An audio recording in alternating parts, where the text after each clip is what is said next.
On July 26, 2022, Susana Morales went to see a friend in a nearby apartment, until roughly 9:40 p.m. when everything decided to change. According to reports, Susana Morales' family last spoke with her while she was strolling home. She was seen on security footage and in the investigation walking close to Singleton Road and Indian Trail Lilburn Road before 10 p.m. on the day she was abducted, which took place between 10 and 10:30 p.m., and she was killed at around 2 a.m. The following morning, July 27, 2022, at 9 a.m., Susana Morales was reported missing to the police. It was assumed that Susana had passed away, as there was no sign that she had been shot to death, as she was seen walking close to Singleton Road and Indian Trail Lilburn Road before 10 p.m. On Tuesday, according to an investigation and CCTV footage, at 9:40 p.m., it was reported that Morales texted her mother, telling her that she was on way home and she was at Santa Ana Drive.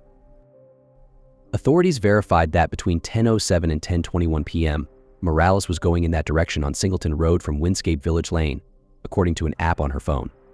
Investigators, however, stated that they have cause to think she passed away between 10 p.m. and 2 a.m. the next day. She was in the vicinity of Loch Trace and Steve Reynolds Boulevard, according to investigations using her phone tracker. Morales never returned home because her phone kept pinging at that position until it died or was switched off, without Susana Morales returning home. Half year went by without any traces of Susana Morales. Who kidnapped and killed Susana Morales is still an open topic, but a breakthrough in the case came on February 6, 2024, when officers responded to call an area between Drowning Creek and Barrow County after someone reported seeing what they believed were human remains in the forest. When police rushed to the area between Drowning Creek and Barrow County on February 6th, following a report of what seemed to be human remains in the forest, a significant development in the investigation occurred. After analyzing the remains, the Gwinnett Medical Examiner's Office concluded that Morales' dental records and the DNA match. The teen's last known whereabouts was roughly 20 miles away from the scene. During a search conducted in the vicinity of Morales' body, authorities claimed to have discovered Bryant's weapon, which he had reported stolen the day the adolescent went missing. Bryant was designated as a person of interest and a suspect in the investigation. As it happens, Bryant resided in Norcross on Windscape Village Lane, not far from the house where Susana Morales was last seen before she vanished. Furthermore, he was a resident and courtesy officer of the apartment building Susana had visited. After keeping an eye on Bryant's behavior, investigators eventually discovered evidence that directly linked him to the crime. Police detectives said that Bryant dumped Susana Morales' nude body in the woods. Miles Bryant allegedly made up a story on July 27th, the morning after Susana Morales was abducted and slain, claiming that his own car had been broken into and that a gun had been stolen from within.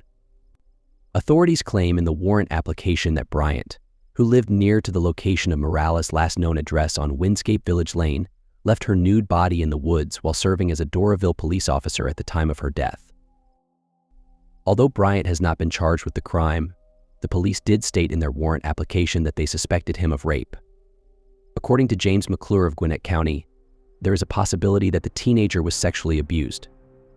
According to Officer McClure, we do know that she was killed by Miles Bryant. The fact that the crime was reportedly perpetrated by a law enforcement officer incited outrage within the ranks of his organization, according to Police Officer McClure, who described Morales' death as a horrific tragedy. Rape, murder, and other felonies resulted in Bryant's conviction. Nonetheless, the police clarified that this is standard procedure in cases where they are unsure about the victim's cause of death. There is currently no evidence, according to police, linking Morales' death to anyone else. At the Gwinnett County Adult Detention Center, Bryant is being held on charges of murder, kidnapping, filing a false report of a crime, and hiding the death of another person. Holding Bryant without bail continues. Also, Bryant is charged with the second offense of first-degree burglary in Snellville due to claims that he broke into the house of a previous classmate. Bryant's ex-classmate.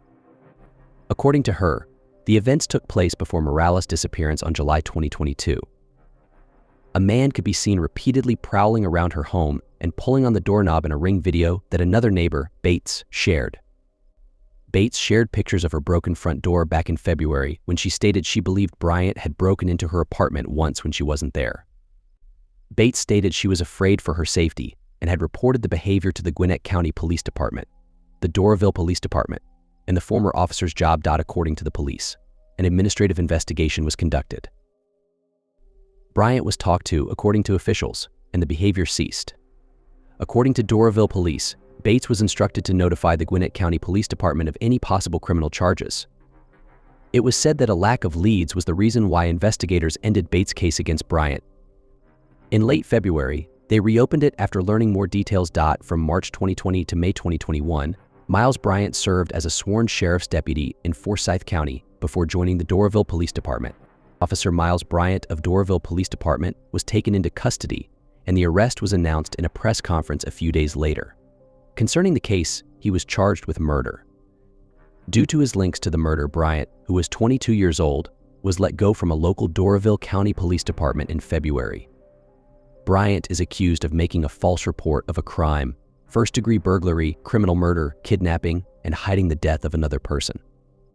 Bryant is still being held at the Gwinnett County Adult Detention Center without bond despite a history of stalking, harassing, and acting improperly toward women and girls.